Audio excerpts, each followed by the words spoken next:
तर चंद्रपुरात महापौर पदासाठी काँग्रेसमधले 2 गट उभे ठाकलेत। ते म्हणजे वडेट्टीवार गटाचे 15 नगरसेवक हे अज्ञात स्थळी रवाना झालेत। प्रतिभा धानोरकर यांनी देखील 12 नगरसेवकांची वेगळी व्यवस्था केलेली आहे। त्यामुळे 2 दिवसात महापौर पदासाठी आरक्षण जाहीर होण्याची शक्यता आहे। त्यामुळे आपल्याच गटाचा नगरसेवक महापौर व्हावा यासाठी दोन्ही गट उभे ठाकलेत।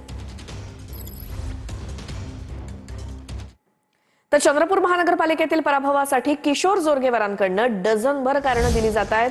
भाजपच्या पराभवात बंडखोरांचा मोठा वाटा असल्याचं जोरगेवार म्हणाले। तर दारूबंदीच्या विधानाचा देखील आम्हाला फटका बसला असंही जोरगेवारांनी सांगितलं।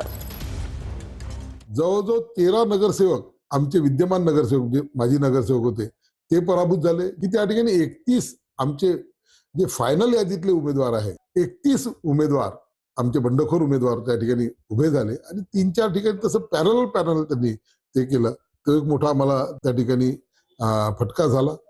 आमच्याकडनं काही एक गुन्हेगारींना पाठीशी घालतोय असाही एक काही प्रभागामध्ये एक समाज आमच्याबद्दलचा निर्माण झाला। आणि दुसरं दारूबंदीच्या संदर्भातलं दारू दुकानांच्या संदर्भातलं एक विधान या ठिकाणी झालं, त्याचाही एक थोडा